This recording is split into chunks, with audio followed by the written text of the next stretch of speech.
Evening all, and welcome to episode 58 of Kerbalism. Today is a monumentous day. Today, Kerbal kind is passing into another planet's sphere of influence. Just there you can see the pale little red dot of Duna, and I think any moment now we should be transferring into its sphere of influence. We finally got here. 1 year, 45 days later, we're here. We have arrived at Duna in her sphere of influence. We've finally made it. If I can just zoom out and have a look at the planet here. I've already set up a maneuver node to try and put us in a polar orbit so that I can get some scans of the planet going on. And yeah, it's going to take 1064 meters a second. We've got 2,107 left on here, so yeah, I think this is all going to be good. So let's grab some of this data and let's put ourselves in orbit of Duna. And there we are in our orbit. We have arrived at Duna. We have achieved another wonderful milestone, our first flyby, and entered orbit. Excellent. We've got a wonderful things there. And explore Duna, we've got that there as well. We do have obviously the contract of fly by Duna and gather scientific data from here, which well, Kerbin's that way. I think we might get permanent signal with Kerbin from here. I think this might be good for the minute. Around the side here, we might just be far enough away to get a signal past the planet. That would be useful. Permanent contact with our satellite. That would be very good. So let's see here. Let's first and foremost try and point ourselves in an orientation that's going to actually help. In fact, let's not. Let's deploy these two, shall we? And start. This is probably going to drain our power. Nope, we're good. We are good. The altitude is ideal for that one, and suboptimal for that one. Not sure if that wants to be higher or lower. But well, it's still working. It's suboptimal, but it's still working. And there we are. We are mapping the surface of Duna. I don't know whether any of the updates we've done, the new things we've unlocked, actually affect these. I'm not entirely sure about that, but yeah. So we're going to point this around towards the sun, simply so I know those solar panels are gonna get fully the full range of the sun on them and keep our batteries topped up all the time.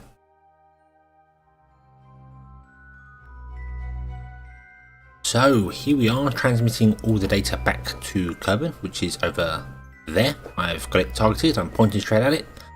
I have had to redo the orbit slightly because although we had signal all the time, it wasn't in the sun, and it was causing us to run out of power on the dark side and yeah, cause all sorts of issues.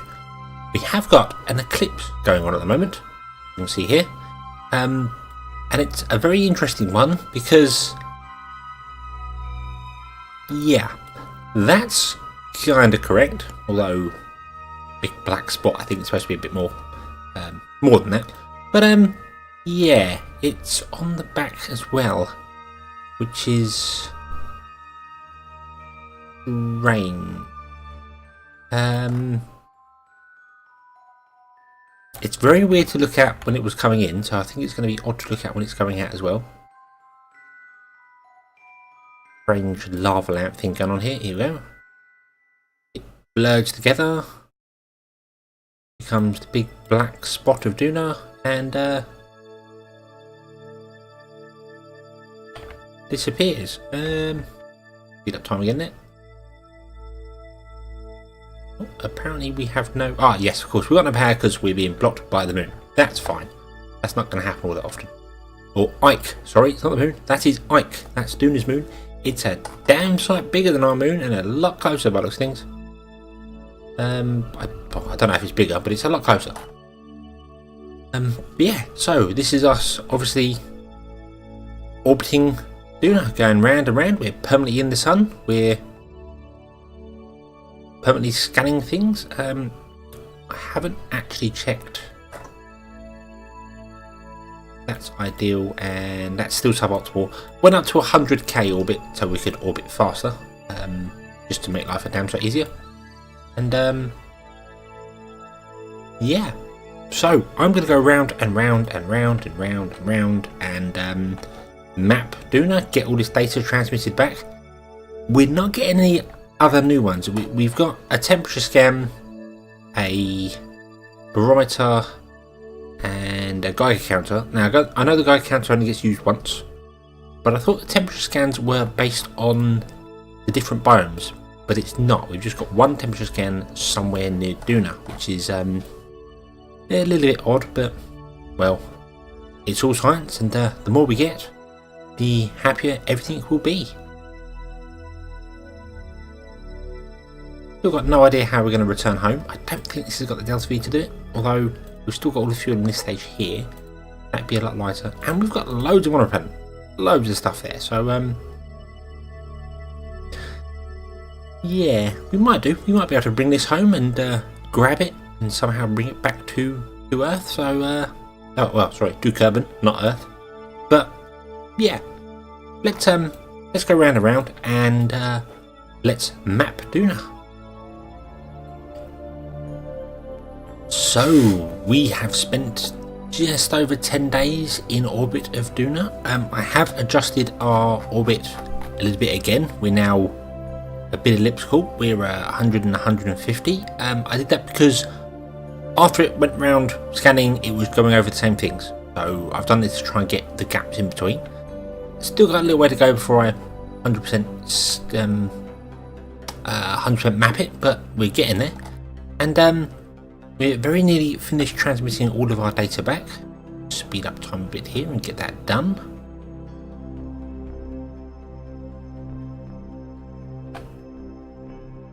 And there we go, all that's been sent back. So, what I plan to do with this craft is to continue mapping. I'll need to go around a couple more orbits and finish up all these lines here to try and get the... I think it's 96% you need to consider the planet to be entirely mapped. But I'm not sure about that. Overlay control. Or water. Nope, we've got no. I think you need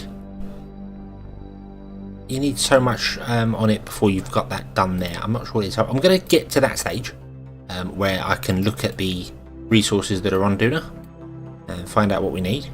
Then I might have a look at Ike, that little moon just there.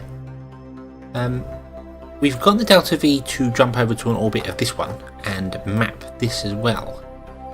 I'm thinking that might be an idea.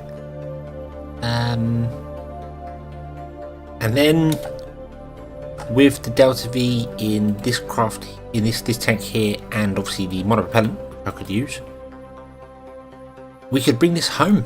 This could return back to Kerbal and bring all its wonderful data back to complete the third part of the contract. So yeah, as you see there, I've taken another contract with the Sentinel infrared. Every time one of them comes up, I'm basically taking it and it's going to sit back there and scan things. We've got 15 to take at the moment. I think we've done one so far. So yeah, overall this is quite productive. I think we're going to have a fair bit of money and science when we get back. But I'm not quite done here yet. I want to finish off getting all of the Red Planet secrets and maybe the secrets of its moon as well.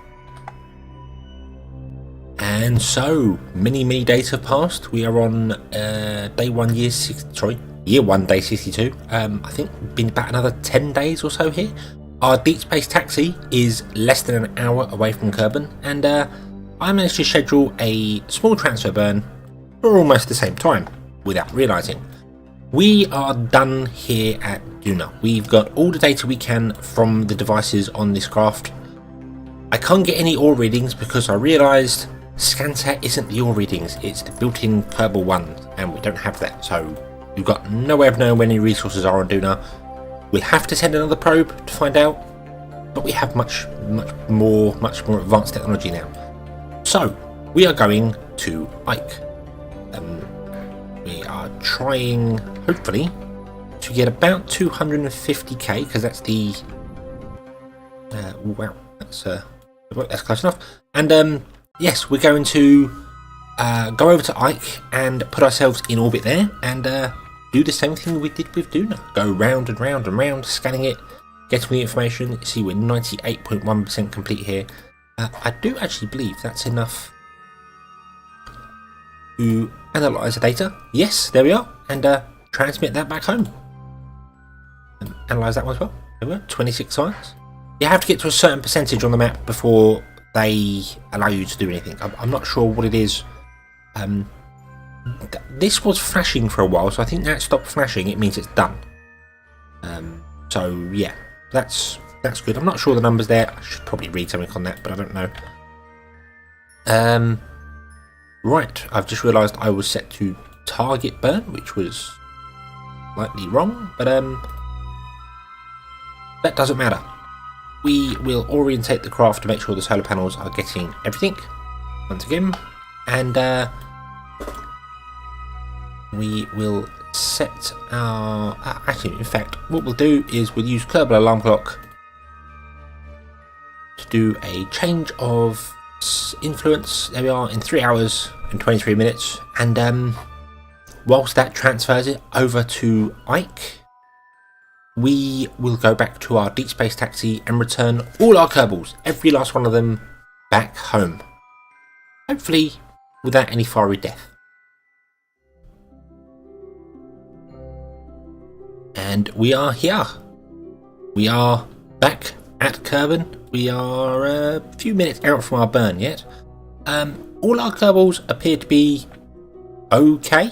There's no serious issues or anything going on there. We've still got 6 days worth of food left. Everything is good. The main reason I think they're all okay is because for once I actually managed to remember to put shielding on. It's actually there. So yes, we haven't got to worry too much about actual dying or being exposed to radiation or turning more green than they generally are. So we just need to slow ourselves down. We are coming in backwards. Yes, we're coming in the opposite way, so there's no way I could get to the station if I wanted to, but I don't really, so it's all good. Let's line up, and I will do this 6-minute burn, and I'll see you when we're in a much more stable orbit. And after an extremely long and somewhat weird burn, we're here in orbit, and I have a maneuver node set up for re-entry somewhere around the KSC. Halfway through my burn, just as I crossed the periapse, the maneuver node sort of reset itself and said I had to reburn again, and I wasn't quite sure what's going to... I don't know if it's because when I used Kerbal alarm clock to switch, I added a second maneuver node in the same place. It was very weird, and I actually ended up with my apparatus being about 700k and my periapse being under the surface. That was yeah, a bit odd. So I've corrected that. We're now 100 and 131. So yeah, we're gonna come round. We're going to slow down. I'm actually going to move that a bit. But obviously Kerbal is rotating, so yeah, and we're going to come down and we are going to land. This hasn't got any parachutes. It's got 2 drogue chutes in there somewhere, hidden away in between there. There's a drogue chute in between the nuke engines and the... We've got 2 drogue chutes I put them on there because if this is unstable and does start spinning around, I can drop them out and it will hopefully stick me nose first. That will help. Getting the nose down is obviously the best way to have any stability. We've used up all the fuel in the rear tanks. Almost. We've got all the fuel in here and all the fuel in there. I'm going to obviously use a bit of fuel here. We've still got loads. I was tempted to just go around and burn all my fuel off and just drop out the sky, which may sound a little weird. We've got 700 meters a second, so let's try that. So there's 700, and if I move that round now to the KSC, wherever that is. There it is. Well, back here somewhere because the planet is rotating. If I was to do that, that would burn up all my fuel and then we would just drop out the sky a lot quicker. Coming through the atmosphere a lot quicker, but be a lot slower, so we wouldn't have to worry too much about heating. This does glide pretty well. I don't have the luxury of land for the KSC though. Is water. So I mean, the nuclear engines aren't going to be any good once they're in the atmosphere anyway. They won't be able to be enough to push me direction. So I'm going to do that. I am going to basically drop myself directly out of the sky and drop straight down, slightly off equatorial orbit here, but that shouldn't matter. We can aim for the runway, but whether we actually make it to the runway or not is a different matter. Just don't want to drop it in the drink. That's sort of the big one. So yeah, let's try re-entry and see what happens. So we fire up these nuclear engines and try and slow ourselves down as much as possible. They're not very efficient, the engines. Oh, sorry, they are very efficient, the engines, but they're not very powerful, so it takes a long time to slow down.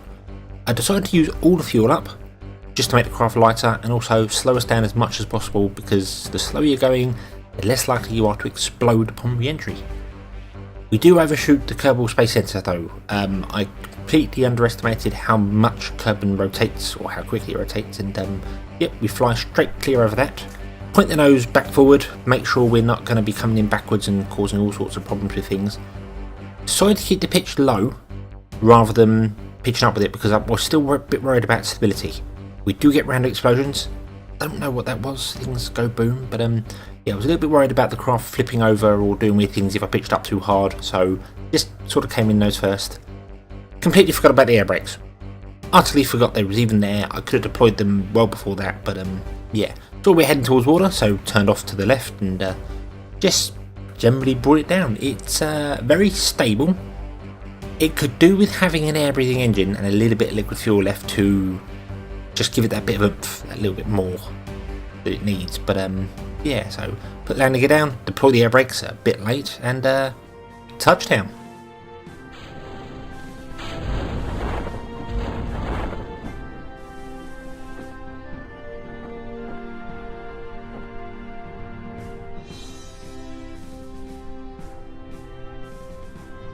And we come to a stop,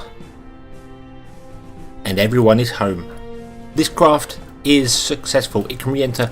The bits that blew up there were our RCS. That was what I was trying to figure out there. But yeah, overall, we are successful. We have come home. Every single one of our Kerbals that are in our entire space program is in this vehicle here. And not to miss out on a photo opportunity, our Kerbals line up in front of the Deep Space Taxi, knowing that their mission was a blistering success. So we have recovered the Deep Space Taxi and we've got a shed ton of science. All sorts of gravimetric things from the moon, from a bit of Mimus, and also some containers and things from around the sun that we've not done before. So another 594 science. That coupled with all the stuff we've got from Duna gives us 1,700 and that's just ticked over 71 science, because we are receiving more stuff from that Duna probe. We've also got 70,000 funds back for bringing back the craft. And our crew. Our crew have... Everyone's gained a level. Every single person has gained a level. So now Valentina, Lisa, Bob, Bill, Jeb, and Milma are all level 3. And Generina, Dottie, Gilfia, Eleanor, Serena, and I think she's our newest one actually. So yeah, Serena and Gundred are all level 2. Gundred surprising because he's been around for a while, but yes. So that means our brave new Kerbals can do new wonderful things. They can, not sure what level 3 does. Point, maybe a maneuver node. That would be quite useful. There's also some targeting things there, but yes, we've got lots of funds, lots of bits and pieces. I think every contract is complete other than return there, and that's still mapping asteroids. And that's something I really want to kind of do. Our Duna, 47 minutes before I have to go and put that in orbit of Ike, and that will give us some more wonderful science. But I kind of want to have a look at some of these rocks up in space. So if we upgrade that to the maximum tracking station there we are. We are fully upgraded, 250G. I think that covers, well, that definitely covers everywhere in the Kerbal system. But now if we come into here, we can look for some asteroids. Not sure why that's highlighted. I've probably got a mission for that. Yeah, we can come out and have a look for some asteroids, or unknown objects as they are. Well, we've got 2 of them, and we can actually now click this button here and track that object, and track that one as well. And chill, guys. It's not that bad. It's very interesting though.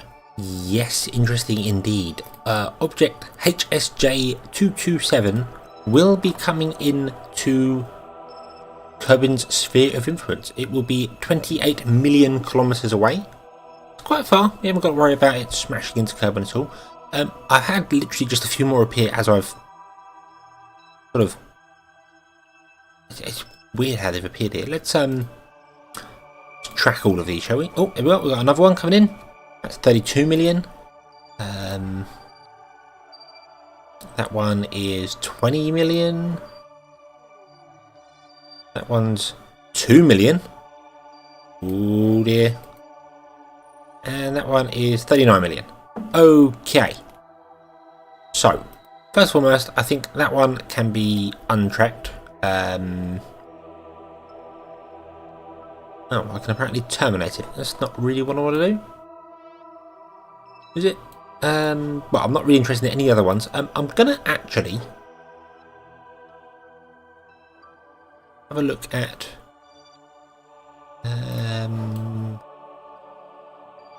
there was one that was 2 million away. Where was that one? VDH. There we are. V2. In 205 days, that will come 2 million meters away from Kerbin. That's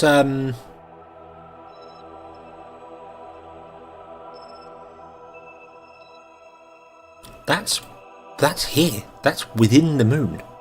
In fact, all the asteroids are going to be within Mimas. But wow, yes, that's that's where it will come in. To there. And I'd really like to capture that. I would like to capture an asteroid. That would be quite interesting, I think. This one here is... doesn't actually tell me what class it is. That's not exactly very helpful.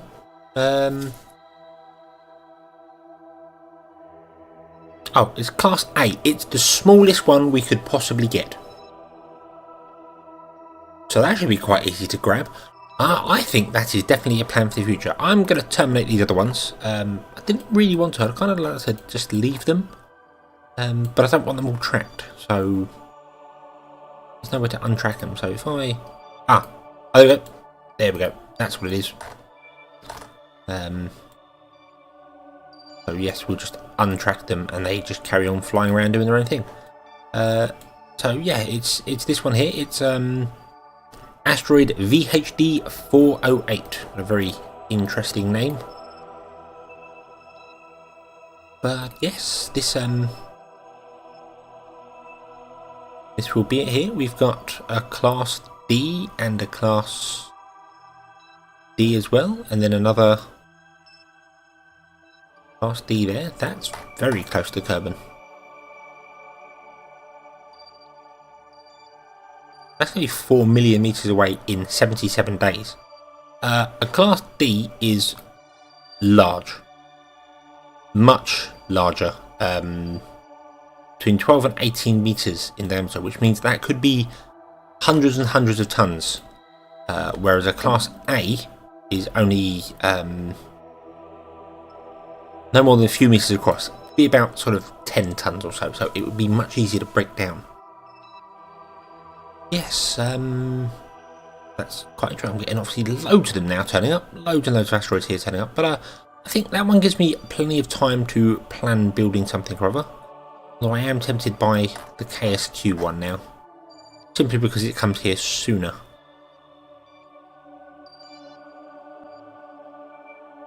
I'll have a look, see what's going on here, and make a decision as to what I really want to do. So, I've been doing a fair bit of reading on how to actually capture an asteroid, because I've never done that before, and I didn't quite realise that 45 minutes have gone by, and we're here at Ike. There's Duna, which means there's Ike. We're just about to change into it. We have just changed into its sphere of influence. So, there we are. Radiation, temperature, and a pressure scan. Excellent. So, we now need to orbit Ike. We can be slightly inclined. I think that's as it's not going to be an exact polar orbit, but that's fine. That shouldn't particularly matter. Just so long as I can keep it about 250 by 250. That's kind of what I want. And there we are. 2 very simple burns later. We are now in orbit of Ike, and it's not quite enough to scrolling get the poles, so I will need to adjust its inclination at some point. We're not going to ever scan anything up here, but for the minute I think we'll go around and just scan what we can get. I do need to go lower. We are still in space high over Ike's mountains. I do need to go closer to get a bit more science, but we'll let ScanSat do its thing first, and then whilst that's going, I can go back to reading a bit more about how to capture asteroids, and it is as simple as literally researching the claw, going up there, slamming into them and bringing them back. But I kind of need to figure out how heavy the thing is first. Otherwise I'm not going to have enough fuel to slow it down. And an asteroid coming in at that sort of speed, going to need a lot of slowing down. So yeah, I think perhaps a little exploratory probe is in order first, and then we can design a rocket to slow it down, but well, we'll see. So we have gathered all the science from Ike and from Duna. We've mapped them completely with the tools we have, and I've set up a little thing in Kerbal alarm clock to say when we can come back to Kerbal, because it is possible. I can we've got enough delta V to return to Kerbal's sphere of influence, but if we were to fire now, when we cross Kerbal's orbit, which is about here, Kerbal will be over here somewhere. So we've got to wait 420 days, which is a Kerbal year. So we've got to wait. Well, Duna's going to be over here somewhere, and then we can bring it back. So it's going to be about another 2 years, 2 Kerbal years before this probe returns back, and we finally complete that contract. By that time, it'll probably be pointless, but Well, I want to do it. It's simple as that. I don't have the Delta V to force it to go any faster, but yeah, that's the plan. This is going to quite happily sit here in orbit. It's in a very high orbit. I managed to get a lovely. When I broke orbit with Ike, I went round Duna, came back again, and caught Ike again to sling me out here. We're at 5 million meters, so that's quite useful. And yeah, I think our mission at the Red Planet for the time being is done. We could send another probe with many more scientific data, all our new scientific equipment, because this is obviously this was a very early tech probe. This yeah, I think we just unlocked the multispectral scanner when this come along, but yeah, it's done. It's transferring everything back. We're going to get loads of credits for this as well, and now all we need to do is change our attention from the Red Planet to something a bit more grey and a lot smaller. I'm going to catch an asteroid, but that endeavour shall start in the next episode. Thank you very much for watching. I hope you've enjoyed this episode. I hope to see you again in the next one, and as always, have fun.